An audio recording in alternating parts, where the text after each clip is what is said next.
Hey guys, my name's Evan and I'm part of a group that owns and operates 6 restaurants in Northwest Indiana. I've been in the industry for about 15 years and I thought it'd be good to make a video to help you guys that are interested in getting into the restaurant industry. I'd be happy to go into more detail on a lot of these topics or things that I don't cover because there are a million components to opening a new restaurant for the first time. If you do find this helpful, please subscribe to our channel and like this video and comment if you have any questions or want to see content that I don't cover today. This video is specifically about opening a restaurant for the first time, maybe things that you haven't considered yet. So I'm gonna cover about 16 different topics and hopefully you find this helpful on your journey in restaurant ownership. So the first thing to consider is that this is not a hobby, it's a business, and I've seen it done multiple times where someone wants to own a restaurant because they want a spot where they can hang out with their buddies on the weekend and drink beer at the bar and watch football. And in my opinion, that's a recipe for disaster. You have to be ready and willing to jump in with both feet, be there to support your staff, be willing to work nights and weekends, especially in the early stages, because it does take a ton of energy. And for it to be successful, you have to have the mindset of jumping in with both feet. The next topic that I want to cover is being able to wear a lot of different hats. So you might come from a different industry, different background. Those skills that you've learned from that different industry could help benefit the restaurant, especially in the early stages, because if you've got photography or videography or marketing, finance, culinary, whatever background you have, you can bring into this, and that's going to help reduce your costs because that's one thing that you're not going to have to pay someone else to do. So the next thing to consider is finding a really great location. Ideally, you'd be opening in a community that you understand really well, or that maybe that you live in, and you understand what the needs are of that community and what people want in terms of a type of concept, and you understand the traffic counts in different parts of the city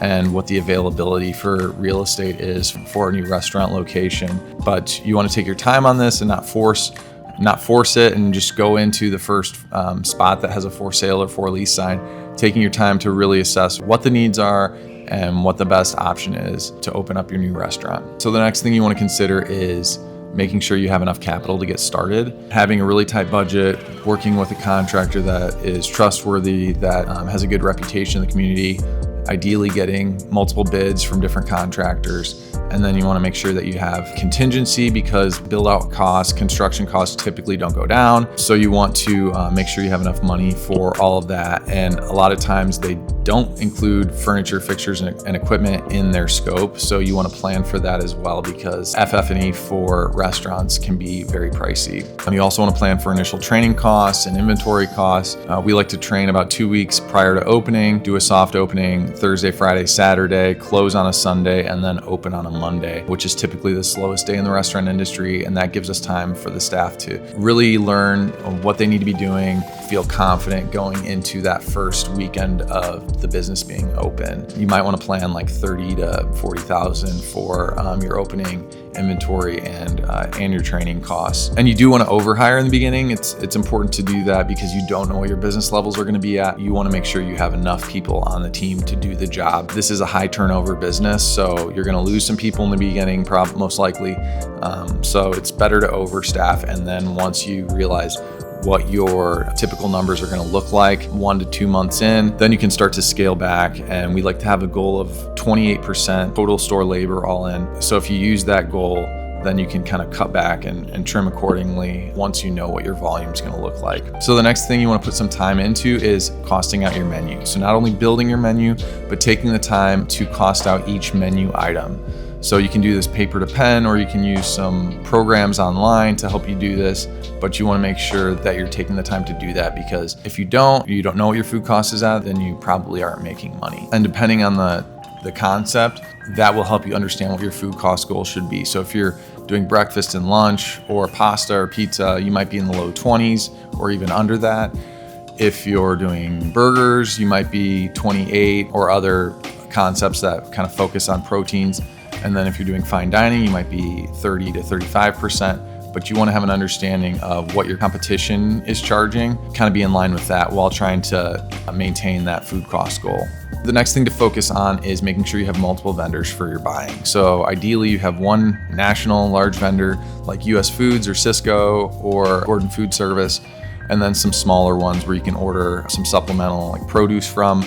The benefit of that is if you get your truck on a Monday and a Friday, then you have some other days throughout the week where some of these local vendors can deliver. So if you under order, then you can order from a local vendor and get a case of tomatoes or whatever you missed on a Wednesday. So it's helpful to have multiple vendors for that, and then also for price shopping and making sure you get the best price available. Large national vendors also have a lot of tools and support from the sales reps to help you succeed. They can bring you into their test kitchens and help you develop your menu. So it is really helpful to work with some of these larger vendors. And then the more you grow, the more buying power you have. You can get rebates from them. You can get contract pricing on your highest moving items. So it's really good to have a mixture of different vendors that you order from. The next thing to consider is finding a really good designer to help you with the logos, the menus, the website, and then even designing out the space and what it'll look like, what it'll feel like. So there's a lot of people that can do all of those things. You might have to find a graphic designer to focus on the digital stuff, and then an interior designer to focus on the interior space. But it makes a big difference when you have a well thought out logo and menu and the space feels really nice. And a lot of times people will go out to eat in a place where the food is subpar because it's got a really great ambiance. So taking the time to have someone help you with that, because there's a lot of time and energy that goes into that. The next thing you want to think about is using technology to your advantage, finding a really great POS system that you're happy with, a really good payroll provider that you're happy with. A lot of times those two can work together. So we use Toast for our POS, and we use Toast Payroll. So we pay our credit card tips to our servers and our bussers and our bartenders through Tips Manager and Toast Payroll, and they talk together, so it's all automatic. And it saves me a ton of time because I do payroll myself. So it's all automatic, and the employees can just log into their account and see what their paycheck's gonna be even before we pay it out. And we do weekly payroll, so the servers can get their tips regularly. And it works better for us doing it that way than to pay the servers out cash for their credit card tips at the end of the night. We're not having negative deposits where we have to run to the bank and replenish our petty cash every day. You wanna use that technology to your advantage to save time and reduce the amount of hours that you need to have people in the office doing payroll and some of these other tasks. You can also use programs like Margin Edge or Extra Chef to help you with your bill pay. A lot of this can be done from your laptop remotely, and also saves a lot of time. And those programs integrate with QuickBooks and Toast, so everything talks together, everything works seamlessly, and saves a lot of time and reduces office hours. The next thing you want to think about is understanding the liquor laws in your state and understanding the availability of liquor licenses. In some states, you just pay a fee and there's an unlimited amount of liquor licenses, and you get your liquor license once you pay that fee. In Indiana, it doesn't work that way. You have to, there are a certain amount of liquor licenses released, and that's based off of the census. And if there are none available, then you have to find someone that has a liquor license in escrow and buy it off of them. And that number could be really high because it's based off of supply and demand. So it's a little bit trickier to get a liquor license in certain states and more expensive. So you want to make sure that you know how much that's going to cost you before you get into this project, because it might affect if it's something that you want to go through with. The next thing to think about is finding and developing great leaders. This might take some time. It is an industry where you're not always dealing with professionals, and there's a lot of turnover, and it can be really hard to find really good people, but it is the people business, and you need to have good people working on your team, strong leaders that understand your vision, promote the positive culture that you're trying to have in your restaurant, and that's going to attract really good people, really good support staff, and make it a really awesome place to work. So that starts with leadership. So having really strong leaders, work on your team and developing them, coaching them, making sure that they have the tools they need to do their job is really important. And this might take years to get to a point where you're happy with it. And then from there, you have to focus on maintaining it. But it's something that you really need to put a lot of focus into. The next thing to consider is potentially leasing some of your equipment. The only equipment that we lease right now is our ice machines and our dish machines. So you can find a company that'll lease your ice machine. They'll come out, maintain it, make sure it's working properly. Same thing with the dish machine. a lot of these larger vendors will have dish machines that you can lease through them, and they have techs that will come out and maintain them as well. And as you increase your buying power from them, maybe when you start an MDA or contract with them, where you're buying, say, 80% of your product through them, one of the things that you could potentially negotiate is to get reimbursed for your dish machine. So it's only like $100 a month to lease the dish machine through them. If you want a glass washer behind your bar, it's probably double that. But again, as you are able to negotiate more with them, you can get reimbursed for that, and it's really not that big of a number. And I think it's better to lease it, because like I said, they'll come out and maintain it, make sure it's working properly. They usually come out like once a month. You also want to consider, if you have the space, potentially doing your own linens and not using a linen service, because once they get their foot in the door, I feel like they just keep jacking up the prices. And it's not the end of the world if you have to use a linen service, but if you do have the space, you can put in a commercial washer and dryer and at least do your towels and your aprons. To order new towels and new aprons from Webstaurant are really affordable. And we order more towels and aprons probably once a month and wash them. You just have to be careful about dryer fires. When the towels get soaked in grease and are dirty and you've had them for a couple months, just throw them away and order new ones. The next thing to consider is adding a delivery service like DoorDash. So maybe like 3 months after you open, if you want to go after more volume, you can add this delivery service in, and you can charge an extra 15 to 17% on top of your normal menu prices to cover the commission fees. But this is a convenience that people really like, and we do get a fair amount of DoorDash delivery sales. So it's something worth looking into if you want to go after more sales.